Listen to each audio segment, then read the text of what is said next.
Welcome back to the Leverage Podcast, where our goal is simple: to learn from the best and discover how we can all live a better life, build a more fruitful business, and be more productive.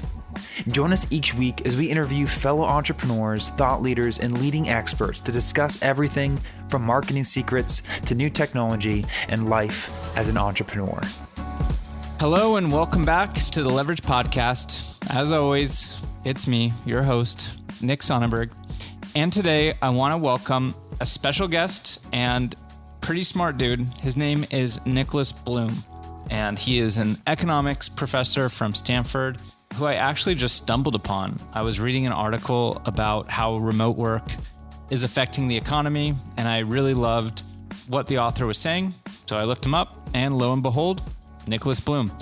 And I read up on him, and the more I was digging, the more I found him fascinating. So just cold reached out, and here we are.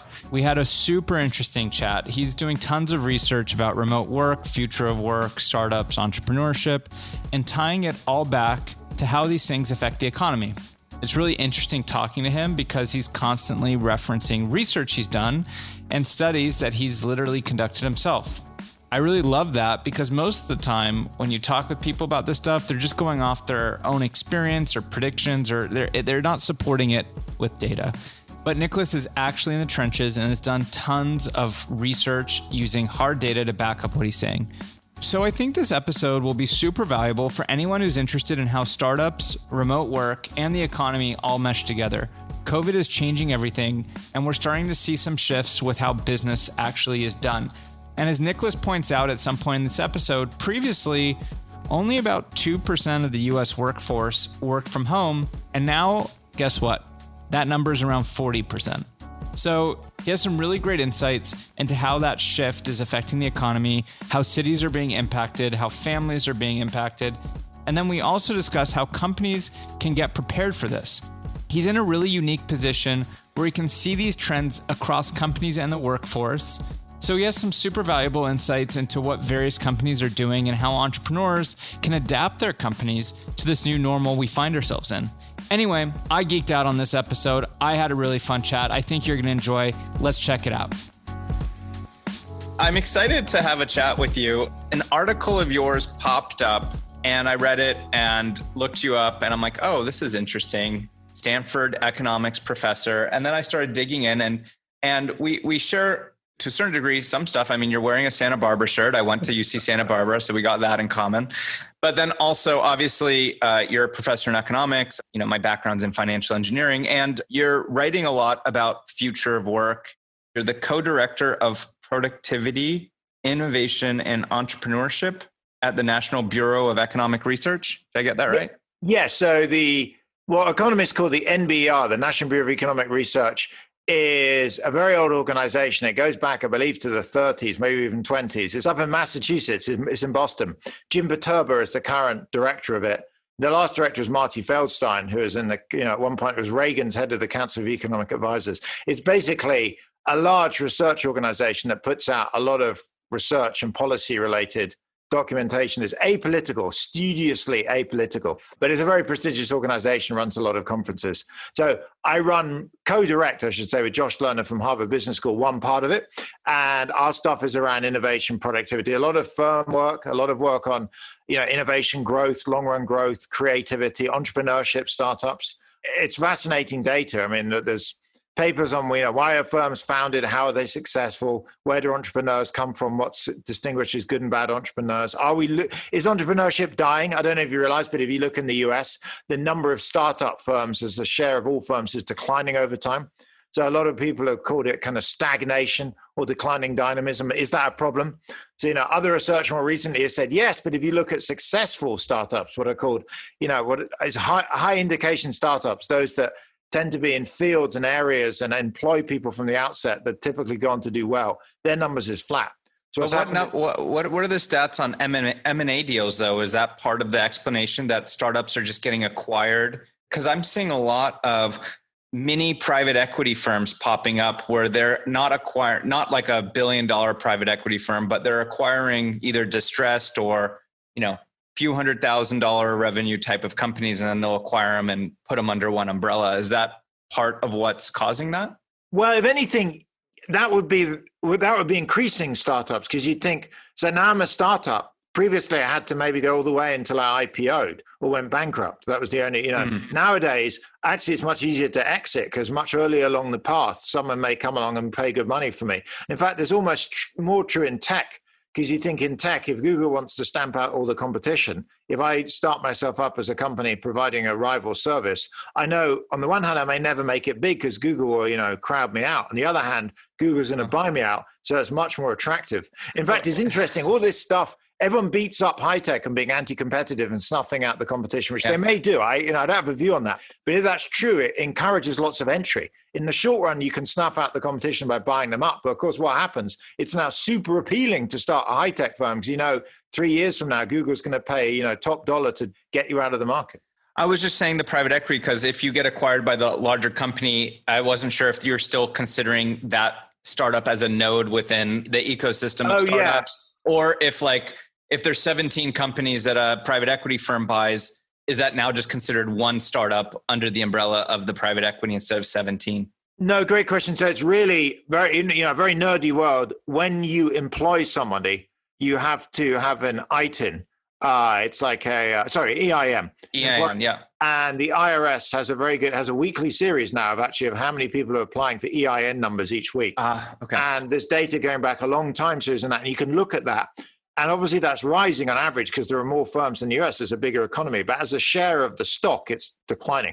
It's not particularly unique to the US. I say all of Europe is seeing a similar declining dynamism. There's just less startup firms. And the question is why? And, there's a long debate about whether it's good and bad. And Americans are aging. On average, we're older. Regulations are going up. It's not true in every sector. So in tech, obviously, there's a boom in startups. In other sectors like retail, there's a decline relatively in startups. And so that's one interesting topic. It's also true that growth rates, it's probably not obvious year to year, but growth rates in Europe and the US have been declining since the 60s. If you look at a graph of growth, like if you go to today's front page of the Wall Street Journal, it has an article about how there's horrible GDP numbers today. What's interesting is forget the last quarter. There's a long run trend and it's slowly down. So in the 50s would grow at 4 or 5% a year. Nowadays, the US never grows at 4 or 5% a year, apart from weird anomalies like what's about to happen now in the rebound. So that's also why people say, well, maybe it's because there's less dynamism, there's less startups. And this is the kind of topics we look at. Are you saying that the number of startups or the rate of new startups is declining, or is it the contribution of startups relative to GDP is declining? The rate and the share of GDP is declining. The number is going up, but that's not that useful a figure because the whole economy is getting bigger. But is that because you have like the giants like Apple and things like that are just growing so massively that then proportionately everything else is kind of looking smaller? I mean, that would be one story, but then that's the slightly odd story because you may think, look, historically, a lot of these startups bud off big firms. And it's just telling you that nowadays there's less people that are, say, working at Apple. I mean, you're an interesting case because you'd be in the data as a startup and a successful startup. I mean, again, another thing people don't realize, if you look at the distribution of firms, if you employ anyone, you're in the top quarter. So there's about 7 million firms in the US that have 1+ employee. And there's about 30 million firms as defined by filing Schedule C income. So as in, I have some income that doesn't come from an employer. And it's a debate about how many of them are people that do odd jobs. Like I have Schedule C because I get paid even for, I give a talk somewhere and they sometimes pay me. And so but am I a firm? I don't think of myself as a firm, but there are 7 million people that employ a person, but around a third of them employ just one person. And half of them employ 3 people or less. So it's very, very skewed. There's millions of tiny firms in America, and there's only 500 in the S&P 500. So if you employ 4 people in your firm, you're already above average for US firms. Actually, if you employ 10, you're in like the top 10. If you employ 100 people or more, you're in the top 1% of firms. You're the super elite of companies. So everyone they say, I'm a small company. I only have like 20 employees. I always think, no, you're a massive company.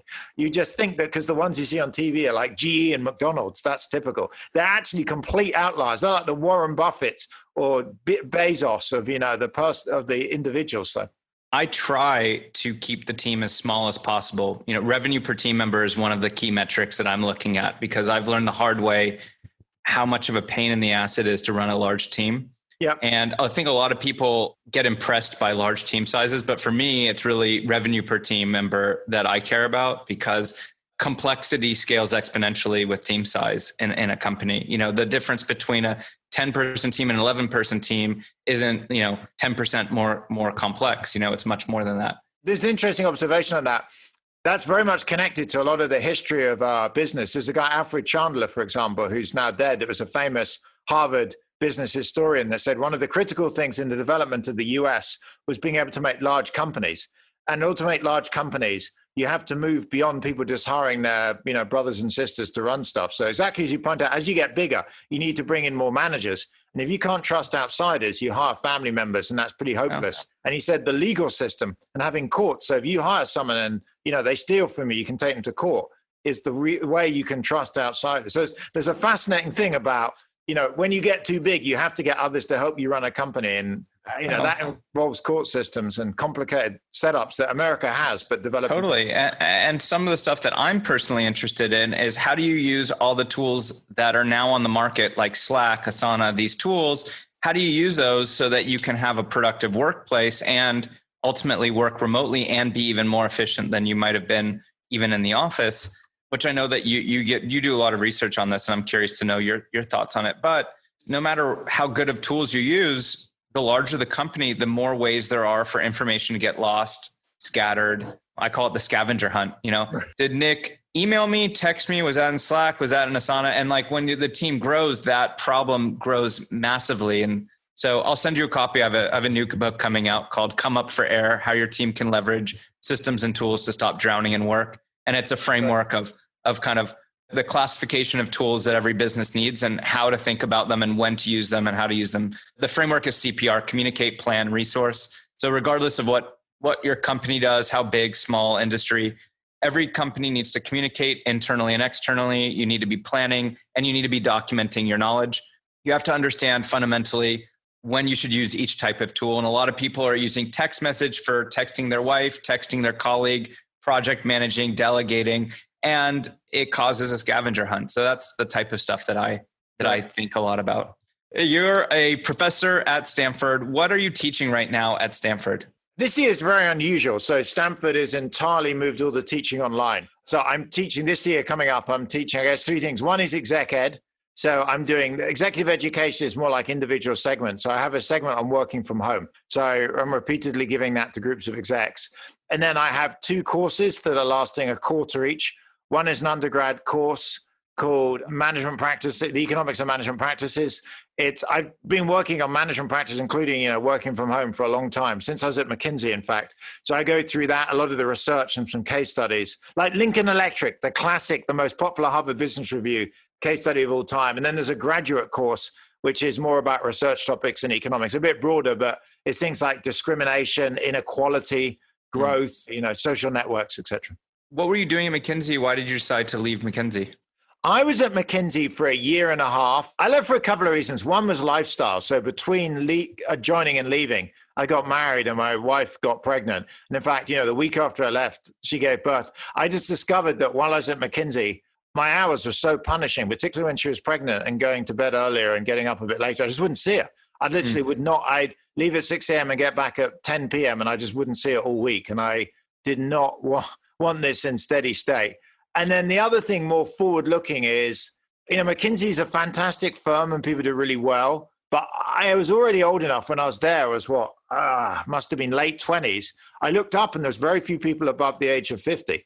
So, that's at that time, that's my parents' age. Is that because of burnout or because they made so much money that they didn't need to work anymore? It's hard to tell. Maybe they made so much money, maybe burnout. I mean, the other factor I think that drives it, a lot of these professional service firms, so it's not just McKinsey, it's the accountants and law firms, et cetera, is you need some updraft. So when you join, you're told there's this path to partnership. There's typically 7, from joining as an associate, which is an MBA level entry, you're normally told it's something like 7 or 8 years to become a junior partner and maybe another 7 years to become a senior partner. And the senior partner is what's called directors within the firm. They really run the company. But then in order to have that upflow into new directors, you've got to have either the business growing, but it can't grow that fast. So the only other way is to have directors exiting out the top. So I think they honestly needed the people to leave in order to generate some space at the bottom. Now, of course, they're very wealthy. McKinsey directors are probably paid something like $5 million a year. If you've been a director for 20 years, You're even after you pay 2/3 of it in tax and spent a lot, you're probably still sitting on a nice house and $10 million in the bank. So it's not like you're going to starve, and you can get further work. But my guess is a lot of these people maybe don't want to leave. They'd like to kind of slowly edge out. I mean, the great thing about being an academic is even when I'm 70, as long as I'm still moderately productive, I can kind of, potter in. We're paid much less. I mean, we're paid way less, but there is some nice sunsetting clause in that. No, it's always been in the back of my head that after I've made enough and I'm, ready, I don't ever want to retire, but the lifestyle or the concept of being a professor always appealed to me, keeping you sharp, being able to go do the research that interests you, teach people, which I think makes you better at, the topic that you're even discussing. The thing that's interesting, I think a lot of people don't understand about some types of US universities is this tension between what you observably see us doing, particularly, so you did your MBA, you're at HAS, right, in Berkeley? Yeah, sorry, MFE. Financial engineering. Yeah. So the MFE. So you'll be taught by people like me. I mean, very serious. That's a very technically demanding course. And so you'll be taught it was a pain in the ass, that course. You'll be taught by people like me, but oddly enough, from the university side, we're all promoted and rewarded based on research. So, in economics, there's this old thing called a multitasking program. So Bengt Holmström was one of the people who won the Nobel Prize. But it's a very simple idea that if you ask people to do two things, teach and do research, we only reward them for one, do research. You imagine what they want to do. Yeah. So, there's always this tension within universities. For me, my entire career in Stanford is basically driven by my ability to do research. But at the same time, the university wants me to teach and also to provide the third thing, the most minor, is like what I call pastoral care for undergrads. So as I'm undergrad advisees, I meet up with them, I give them advice, career advice, etc. So there's always this tension. And, I enjoy teaching, and I think you're right, it's good for research, but it's hard. If you spend too much time on teaching, ultimately your research suffers, your career suffers, and you have to get tenure. I mean, it's probably not that obvious, but academia varies a lot by field, but economics is pretty brutal. So every 10, we hire 1 or 2 people as assistant professors every year, but only about 20% of them get tenure. So much like McKinsey, it's like 20% of consultants. I think it's a higher rate there, go on to make partner. The other 80% leave. For us, 80% of people don't get tenure and they have to leave. And so it's very stressful. Post-tenure, it's a great lifestyle. How long have you been at Stanford for? So I've been there now 15 years. So I got tenure, 10 years ago. And I should be enjoying it. If you believe congratulations. Hear about tenure, I should be off playing golf. But it's partly by the time you've worked that hard for that many years to get tenure, you don't tend to give up. You tend to just keep going. Is Bill Sharp still teaching there? He is around. I don't believe he's teaching. I'm not sure I've ever physically met him. Merton Scholes is around. Is he? Yeah, as a Black Scholes. Bill Sharp, I know, is kind of legendary, but I'm not sure I've ever come across him. I mean, it's amazing. These departments are Nobel Prize winners just like walking around the place. Al Roth, for example, is down the corridor for me. But wow. Yeah, I mean, Stanford economics, there's not many places better. And I know from your background, I didn't see the Nobel Prize, but the Frisch medal is still very prestigious in econometrics.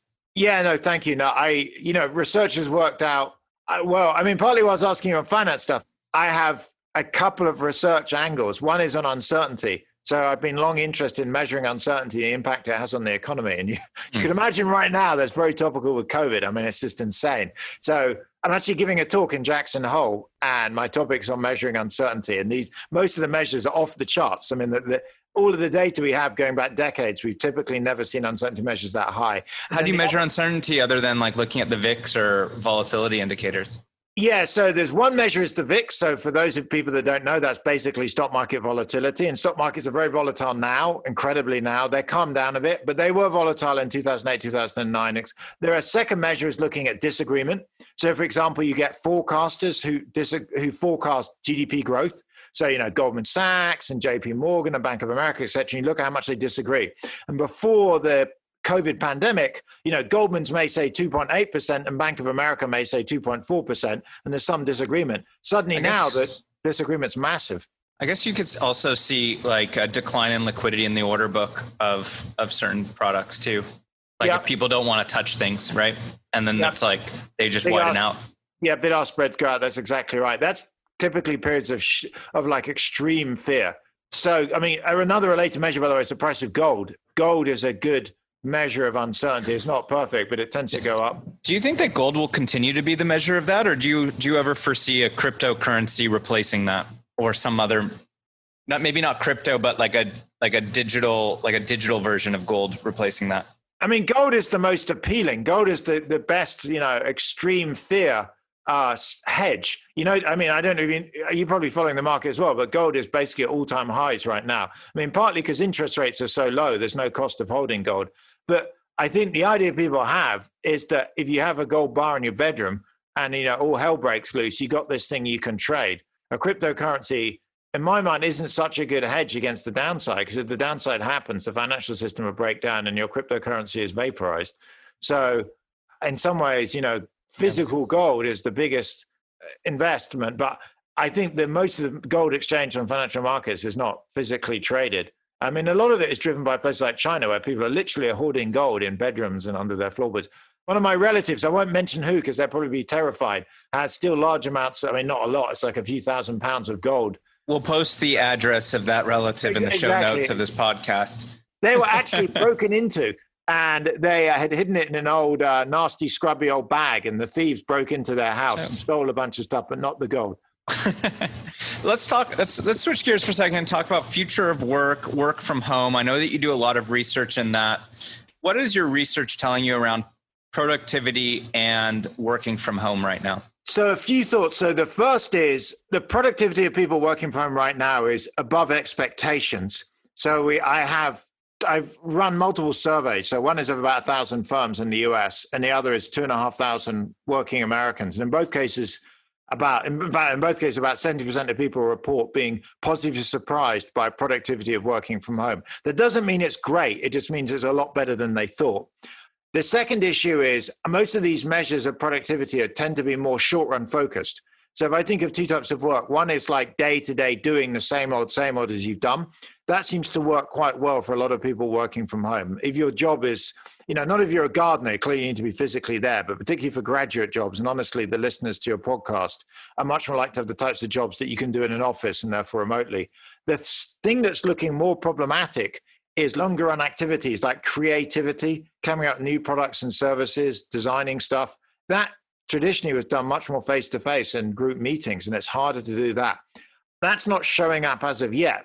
But, if you want me to make a prediction, my guess is in 2021, there'll be a dearth of new innovations. The iPhone that comes out in 2021 will be distinctly unimpressive because all the R&D that's going into the iPhone in Apple right now to launch next year is going to be, very hard to carry out. So in the short run, working from home, for those of us that can work from home, it's about half the economy in terms of numbers. For roughly 50% of jobs can work from home. Productivity looks great. But in the long run, I'm not positive on it. Just to be clear, I'm not advocating permanent working from home. I'm a big fan of something like 2 to 3 days in the office and 2 to 3 days at home and mixed mode. I think I was reading something that you wrote around, which I'm a big believer that you can work from home. But I know that, and I think you addressed this in one of your papers, with COVID, it's a bit of a unique situation to work from home because if you're a parent and now you have to homeschool your kids because the schools aren't opening up, that's just a kind of a unique, that's its own unique obstacle to deal with work from home. But what are your thoughts on working from home? If COVID weren't a factor and, the kids are in school and you can have a quiet space in your house, then what are your beliefs on work from home? Still, you think the ideal is 2 or 3 days? To be clear, so one thing on your own views, it's definitely true there's huge variety of preferences on working from home. So in our survey of 2,500 people, we asked them post-COVID, assuming there's a vaccine, what would you ideally like to have in terms of number of days working from home? 20% of people say none. They want to be in the office 5 days a week. What kind of people did you survey? These are Americans aged 20 to 64 that earned $20,000 or more last year. And they're employees, not managers or business owners? We reweight them to match the current population survey. So they're supposed to, and they do represent the US labor force. So there are, some high school dropouts, there are some, grads, some PhDs, et cetera, proportionate to the, so they reflect the US economy. So 20% never want to work from home. They tend to be younger, single with no kids that live in small apartments because they want to get out of their apartment. It's not pleasant. And then there are 25% that want to work from home full time. And they tend to be older, married with kids and houses. And they're very like me, it's very comfortable working from home full time. And then 55% want some kind of mixed mode. And the average is about 2 to 3 days a week. So COVID is totally horrible. It's really weird. There's like kids, we're sharing rooms. We don't have proper broadband. We have to do it full time. Post-COVID, it looks like the norm amongst most firms will be something like Monday, Wednesday, Friday, you're in the office. Everyone's in the office. We all do all our teamwork and training and client meetings there. Tuesday, Thursday, you're encouraged to work from home. And maybe you have an A week, B week set up. So next week it's Tuesday, Thursday in the office. Monday, Wednesday, Friday, you're at home with teams kind of in 2 different groups and rotating. So that's pretty standard. A lot of tech firms and, I've spoken to, 30, 40 companies over the last 6 to 8 weeks. And that seems to be very much where things are heading. Yeah, I'd be interested to see like by cohort what the responses are, because I would imagine highly talented like knowledge workers, for example, you might find different things than you would just in a general survey. The people on my team, for example, they love work from home. There's someone on my team, Andrew. I always talk about him. He used to commute 1 hour a day to work every day, stuck in traffic. Now he has a walking treadmill. He walks 7 miles a day while he, makes money at Leverage, spends way more time with his wife and kids, works out, way healthier. He was able to go to Mexico this last year for the whole month of February to work and avoid, Toronto in the snow.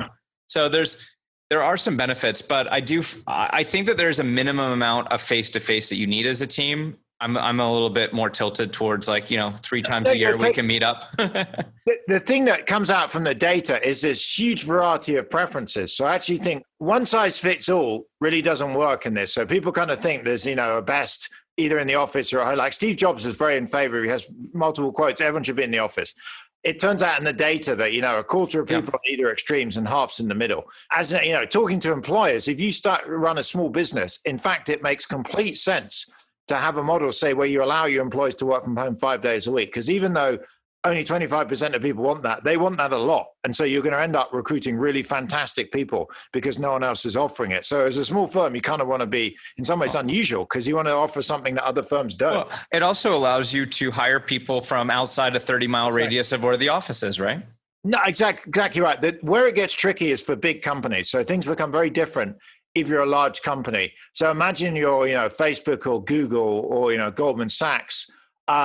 Then you may say, this is what I've been discussing a lot with like HR directors and CEO types, which is, look, imagine you let everyone choose. So initially you think, oh, it was great. Let some people choose. They want to be at home 5 days a week and others come in the office. But we also know, including from some of the research I've done, promotion rates are lower if you are working from home 4 or 5 days a week in a company where most people are coming in every day. And the reason's kind of obvious that if most of the team's coming in and you're working from home, you can be forgotten about. So then you get... But I would argue that the reason for that is because most companies are poorly run and they are not results-driven organizations where people have objectives and key results that they're measured by, and they measure people by, I physically saw that person, they worked the whole day, they're getting work done. They're not, hey, the measure of your success is you have to hit this much revenue, sign up this many clients, go and do it. I don't care how much time it takes you. If you hit it, great. Yep. That's definitely one factor. And I don't disagree. So I mean, to give you some of the data, I've seen this. I ran a big randomized control trial in China in 2010 to 2012, this massive Chinese startup. And we asked 1,000 people who wants to volunteer to work from home. 500 signed up. We then randomized them by even our birthdays and followed them for up to 2 years. And so one of the things you saw there is people randomized to home, their promotion rates halved. And then we then did a lot of follow-up interviews. 2 big factors came up, of which the one you mentioned was the first. Like, I'm being, in effect, discriminated against. People are forgetting about me. And they were very performance evaluated based on the numbers, but it's not perfect. The other factor that came up is the managers would say, if you're not in the office, you're missing out on some of the discussions about culture and knowing who your colleagues are, et cetera. So in big firms, whatever the factor, we just see in the data, if you're at home 5 days a week or 4 days a week and other people in the office 4 or 5 days a week, you can end up losing out on promotion, which is why in large firms, I think it's harder to offer choice. I actually think it's better off the firms picking a policy and saying, right, you're going to be at home 2 days a week. But that's just kind of in the middle. 2-3 days a week is kind of the average of what people want. And, leverage may well find there are people that really want to be at home 5 days a week. And in which case they should not be working in large firms. They should go to smaller firms that have, a comparative advantage. You can offer, more varied working conditions. In a sense, it's like the free market exploiting variety of preferences. It makes total sense to do this. I'm curious, and I don't know if you're able to slice and dice the data, but what does the data look like when it's a company that's basically well-run, but well-run, the definition of well-run being results-driven, and they're using the right technology in the right ways. So if you just take that subset, which there's probably not that many companies, because I've seen that's part of what we do is help companies get set up for that. And it's amazing how broken people run companies. But if you were to just take a cohort of people where they're using tools like Slack or Microsoft Teams and project management, and processes and knowledge are documented, they have clear performance reviews and ways to evaluate performance. They have targets. If you just took companies that do that and then you were to run the analysis, I'm wondering what the data would tell you. So I don't have directly numbers on that. I can give you a kind of reverse answer that partly addresses your point, which is, I don't know if you remember this, Marissa Mayer at Yahoo. Yep. So in 2013, Marissa Mayer was like the superstar CEO. She took over in Yahoo. No, she took over in 2012. That's right. And in 2013, a leaked memo mentioned banning working from home. There was like a media sensation. So I interviewed Marissa about 3 weeks ago. It was really interesting talking to her about that incident. In fact, she said, I'm asked by journalists all the time to talk about that, and I don't want to. And because you're a Stanford professor, I'll talk to you. So her story completely matches your view on this, which is she said when she took over at Yahoo, they churned through something like 5 or 6 CEOs in the last couple of years. They were kind of a struggling company, quite disorganized internally, and they didn't have a proper performance review system. So they had some system, but basically I think everyone was ranked as kind of above average. It clearly wasn't working if 98% of people are ranked as above average. So, 98% of people are above average. Yeah. Right. I mean, this is Lake Wobegon. So she then said, look, I totally appreciate this from McKinsey. She put in a proper performance evaluation system and made sure that there was some dispersion in it. She said about 1 quarter into that, she discovered that there's this whole cadre of people that were working from home she didn't realize about. And when she asked to pull their call logs, or their login logs, she noticed some of them had not logged in for several days, despite only being able to work on the work laptop. So they were clearly just doing nothing. It wasn't like they were just not working for days on end. So she hauled them back in. And the reason she hauled them back in and eventually relaxed them to go back out again was until she said, until I had the performance management system up and running, I can't allow people to work from home. Once I have it up and running, right. All right. So then I can do it. So I'm totally aligned. But I often tell firms performance management is very complementary of working from home. In the words of an economist, you can either measure outputs or inputs. And if you're well run, you measure outputs. Like I'm evaluated from lecturing and teaching.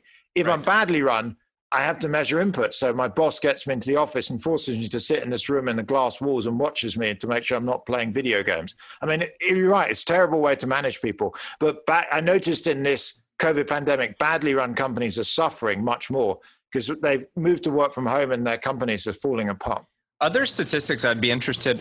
I read some. I'd wonder though if you have more data to support this. But that model that we implement for companies, CPR, communicate, plan, resource. A big part of what we teach and implement is within that is the R part, resource, documenting knowledge. It's not the sexiest thing to do in a company.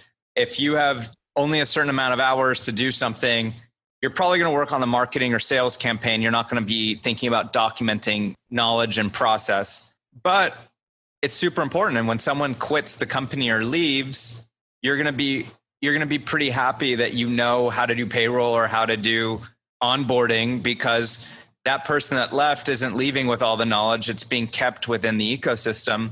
And I saw some data, and I'm wondering if you have more, but the rate of internal churn with employees seems to be increasing exponentially over the last couple decades. And what that leads me to think is it's more and more important that companies are documenting their internal knowledge, because if 10 years ago, I'm just making up a number, the average person stayed for 5 years, but now it's 3 years. And in 10 years from now, it's, you take it to the extreme. People are just leaving within 6 months of hiring them, or whatever the most extreme can be. documenting knowledge is going to become more and more important. I'm wondering, have you seen any statistics that kind of support that type of thesis? I mean, interesting enough, aggregate churn figures in the US, I think, are roughly flat, but that's across the entire labor force. And I'm talking voluntary churn. Yeah, I don't know statistics. There's definitely a cyclical trend. So it probably has been rising since 2010 over the last decade because the economy's been improving.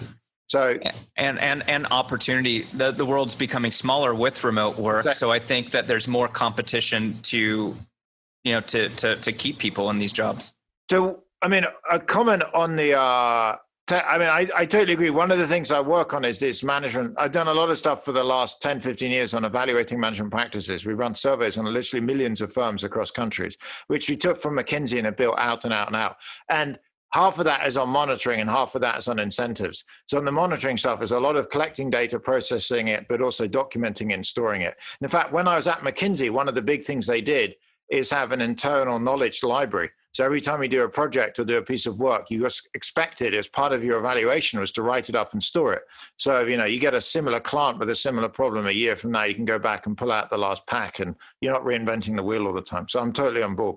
And I don't know these stats either, but like what's the average amount of time it takes for an employee to get up to speed where they're actually adding value, like where they're beyond kind of the, hey, we're just training you and now you're actually adding value, documenting knowledge in a robust way.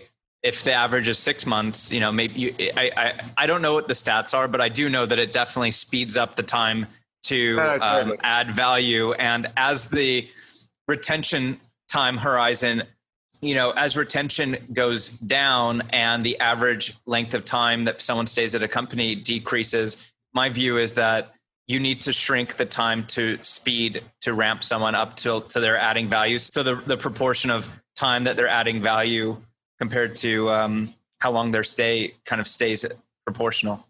I think it's become a much bigger issue with working from home. In fact, I had a friend, she's just joined recently LinkedIn.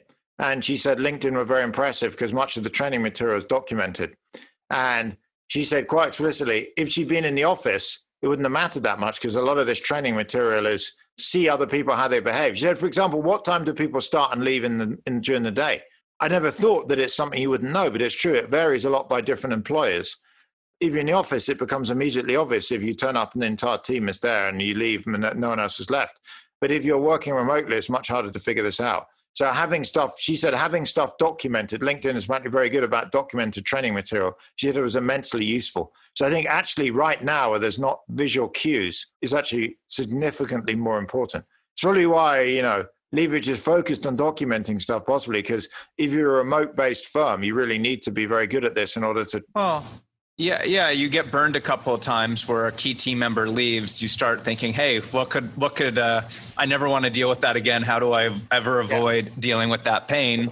I believe a company can only scale as fast as knowledge can be transferred. And it's important that you have structure and systems. And, David Allen has a great quote, your brain's for having ideas, not holding them. So if you get things out of your head, you need to be able to retrieve it very quickly. And a lot of companies, you have Dropbox, you have one folder and you put 20,000 things in one folder. You're not making it easy to retrieve knowledge for the rest of your team. And so personally, what I'm really passionate about is team productivity and organizational productivity, which is more complicated than the topic of individual productivity. Because with a team, sometimes you might have to sacrifice your own productivity for the greater good of the team. And you have to have coordination, collaboration, et cetera. But I do think that individual productivity is necessary, just not sufficient for teams to be productive. Yeah, I agree. So what's the next research topic that you're studying? But I'm still very focused on working from home. It's evolving out. I mean, it's quite incredible. This week, what are we, the 30th of July, on Monday, Google just made a huge announcement about it's going to stick permanently with working from home until next summer. There's a huge unknown. Everyone talks about the pandemic being hugely unknown, but I mean, one of the issues is, will we ever get to a post-pandemic phase? I know in the US, there's a large share of people that are anti-vaxxers that refuse to take the vaccine. So numbers are reported as something like a third. So you could easily find that even when a vaccine is commonly available, it's still quite, potentially if you haven't taken the vaccine, infection rates are high. That's one issue. When are we ever going to get to a post-pandemic normal? The other thing I think that's really interesting is the impact on cities. So from surveys and talking to firms, on average, the demand for office space in total is roughly flat. So it turns out there's two things shrinking the demand for office space. One is working from home. It's shrinking at about 15%. And the second is just the recession. There's just less businesses and less activity. On the other hand, firms are asking on average for something like 50% more space per person because of social distancing. So roughly office space demand's about flat. But what is radically different is where that is. So there's been an enormous move against high rises, offices at the top of high rises. Because one, you can't get to the front door because you can't. Think of downtown Manhattan or like Salesforce Town in San Francisco. A lot of people use mass transit like the subway to get there. They can't really easily use that now. And it's unclear when post-pandemic will be. And B, once at the front door, how do they get up into like floor 25? No one wants to set foot in an elevator. So there's an enormous shift out of things like that into office industrial parks. And with it, housing. I mean, it's an amazing rotation of living that the cities have been growing in America for the last 40 years relative to the suburbs and urban areas. And it's clear that that's rapidly unwinding now. My guess is we're going to go back to something like 2000. The cities, Manhattan's still going to be more expensive than out in the suburbs per square foot, but it's not going to be nearly as exorbitantly more expensive as it is now. Same in San Francisco. So if anyone's listening, if you have a lease on a 25th story building in Manhattan or any big city, let that lease expire. And if you own property in industrial parks, it may seem, depressing and crappy even. But if you can park and you don't need to take the elevator, do not let that go because that stuff has become very valuable. Have you studied with these surveys the impact of culture while working from home and being remote? Because I think that's one of the trickiest things for a business to figure out is, all right, now we're working from home. I could help you be the face-to-face is creating that bond and that culture. So I'm wondering, is that something that you've researched? I haven't formally researched. It's come up a lot. It's come up indirectly. One thing is on hiring. So a number of firms have said it's much harder to hire. So over 50% really? With working from home because they're used to hiring people and bringing them into the office, getting them up and trained with here's how you do it. And you sit in that chair and you physically watch what's going on. Now, suddenly when it's all remote, you're kind of busy. Think of work shadowing. When somebody first hires, to some extent, particularly graduates, less so, you're a 45-year-old seasoned veteran, you slot in, but particularly with graduates. So that's one issue that's come up. The other issue is fully remote teams tend to put more effort deliberately into culturation. So my friend that she runs, Artemis Connection, which is a big consulting firm, says, Friday afternoons are kind of social time and they go out to the same, they fly to meet in certain airports like once a month, etc. So, it does seem that we need some face-to-face cultural connection. I mean, maybe you can get away without it, actually. Maybe have a more transactional relationship. So I'm not saying it's essential, but most firms I speak to seem to spend some effort on it. Well, from the beginning at Leverage for Hiring, we always required a YouTube video to send us. Like we didn't really bother too much. We would browse the resume, but really it was the 2-minute pitch on YouTube. That was one of the key things. But as much as possible, we're doing a lot of Zooms. Like you could communicate with people by writing to someone, but even if it's a quick recording on your phone and then that video gets uploaded, we're trying that. Since we've never been in person before, there's no benchmark other than what we have. But I'd be curious to see how companies feel their culture has been impacted. Again, I think it's a huge difference between, if like for Leverage, you're not trying to be a 10,000 person company. You're trying to, offer great services to certain areas. Right. And whereas if you're, imagine at the other extreme, you're Amazon, you span vast parts of the economy. You're a massive corporation or GE. They have to have a much more universal setup and they spend much more time worrying about leverage and they have graduate training programs, et cetera. I actually think one of the things coming back to it repeatedly, but there's enormous preferences in working from home and they change. So I saw in the China experiment we did, of the 500 people that volunteered to work from home, we ran the experiment for 9 months. At the end of it, it was such a success, the firm rolls it out. But they tell everyone in the experiment, you can now change your mind. And half of them came back to the office.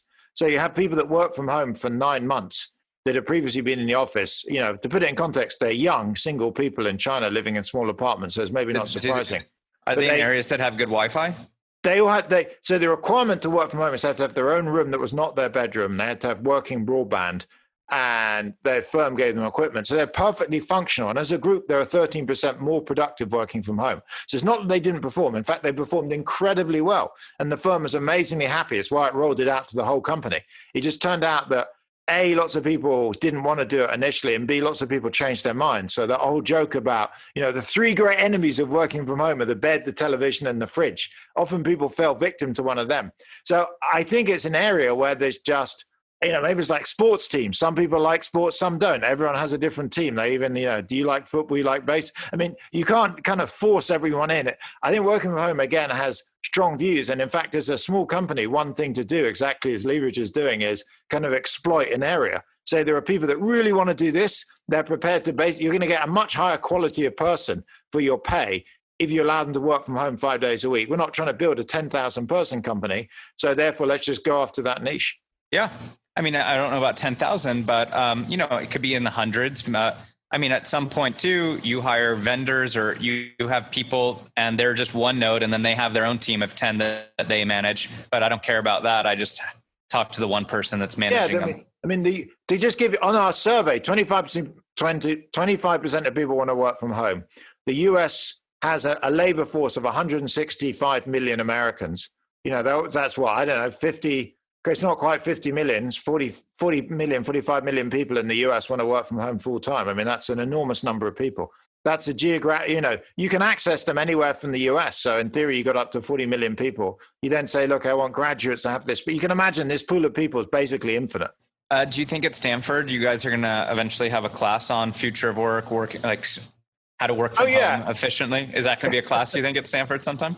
It's a huge topic. So we have human-centered AI is a big research center that's set up by John Etchemendy, the prior provost, and Fei-Fei Li, who's a, path-breaking computer scientist. And I'm actually going to be, they have a session coming up on working from home I'm involved in. It's an enormous topic. Another angle on it is basically it's increasing inequality because it also turns out the people that can work from home tend to be more educated. They're more educated. They're often a bit older, the ones that want to and able to make it work with good facilities. They have broadband. They have enough space to do it. So, I'm very positive on it. But we just, another issue that's come up with donors and the political economy of it is. There's a whole other class of people too, the nomads who don't have homes, but they would just work from a laptop and they just travel around the world. So I don't know if that's bucketed into the surveys as well. Potentially, my guess is the share of them is quite low. I remember years ago I went backpacking, around Thailand for several months, and sure, you come across a lot of people like that. And my guess is they're in the hundreds of thousands. I agree. I mean, they're kind of cool. It's a great thing that they're working and traveling. Yeah. My guess is their number and the contribution to the US labor force, even if there's a million of them, that's actually a tiny share of the labor force. Yeah.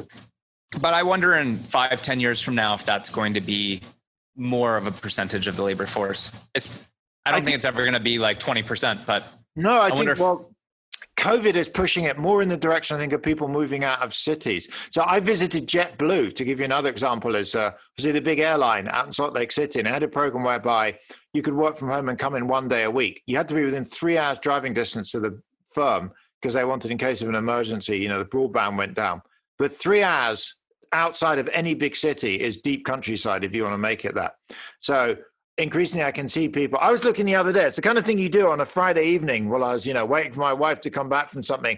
The local paper had an advert for a 300-acre ranch that was about this in Wyoming. That was the same price as my house. And I was like, wow, I could leave Silicon Valley and go live on the 300-acre ranch. It's probably not possible. But was that really at night, or was that during the day when you're supposed to be working on some research? It was at night. We'll never know. You were working from home. Who knows? Exactly. I was after I've had 2 beers. I think, otherwise, but I was like, wow. Your 12 o'clock beer. It had its own lake. I was like, my God, I can own a lake, my own lake. It's like an Englishman's dream to have your own, all this land. But so I think the whole COVID pandemic has really shifted us towards remote work in a way that wasn't. It was very rare. So just to give you some numbers, before COVID, only 2% of people in the US work from home full time. Right now, it's 40%. Post-COVID, it's hard to tell, but something like 20% of working days will be from home, and it'll be a more mixed setup. But it's going to be totally normal for the next years. And then, divorce rates are going to spike, and birth rates will spike from all this. Yeah, I don't know about birth rates, actually. Birth rates turn out to be very cyclical positively. So people It's more planned than you think. It turns out people have more kids in booms and less kids in recessions. Given that COVID's a vast recession, my prediction is birth rates will be, well, we'll see. I don't know. I mean, birth rates in the US actually are trending down already. There was a bit of an anomaly, but we'll see. We're getting towards that time. Like, I guess it'll be called the COVID babies, people that born in this era. Yeah, born in 2020 or end of 2020. I guess we'll see what happens November, December if there's a spike in births. But for sure, there's going to be a spike in divorce rates if you're spending that much time around each other. Yeah, I mean, I've heard anecdotal evidence of increasing calls to domestic helplines and domestic violence. So there's some quite worrying trends, actually. Another one is mental health issues. So there's a lot of people that, I saw this in China, get to feel really isolated, and it really starts to pick up after 3-4 months. So to be clear, working from home under COVID reminds me a lot of this quote from Winston Churchill, which he said, democracy is a terrible form of government, but it's better than all the others. So like working from home under COVID is pretty awful. We have kids, we have poor equipment, we have very isolated and unpleasant conditions, we have flaky internet, but it's better than the other alternatives. I mean, there really isn't anything better. In fact, even if you're allowed to go into the office right now, so I'm in Santa Clara County, we're not allowed to go in unless we have an actual real need to be there. But if I needed to be in there, I'd have to wear a mask, fill in health forms, have perspex screens, hand washing, gloves. I mean, it's just painful. So working from home, however unpleasant it is now, for most people, it's better than anything else. All right. Well, thank you so much for joining us today on the show. I really enjoyed this conversation. I look forward to continuing it in the near future. Great. Hey, thanks very much, Nick. All right. Well, I want to give a big shout out to Nicholas for joining me. We really geeked out on this. I love talking about the future of work, as you probably can guess by now, and how COVID and remote work is changing how we collaborate and how we work together as a team. And it's really not just about knowing how to use text and Zoom. There's so much more to it to really have a high-functioning, high-performing remote team. If you want to find out more about what Nicholas is doing, you can check out his website. It's kind of a funky URL, so you might just want to check it out in the show notes. But if you really want to type this out, go to nbloom, so N for Nick, BLOOM.people.stanford.edu, or just find the link at getleverage.com/podcast. That's probably a lot easier. And by the way, while you're at that, feel free to share it with as many people as you want. His website has a bunch of info on the research he's doing and the blog posts, which he mentioned in the episode. So if you want the real details on all this stuff, be sure to check that out. And as always, I'm going to tell you, go to getleverage.com/podcast and download our remote communication guide that we have there. It's totally free. And if you're a remote company, or you're thinking about going remote, or you're in the process of going remote, whatever, you're doing a disservice to yourself if you don't at least download this and check it out. I can guarantee you're going to get at least one very valuable tip out of it. So again, be sure to check that out, getleverage.com/podcast. And as always, if you liked today's episode, feel free to leave a review and don't forget to subscribe. See you on the next one.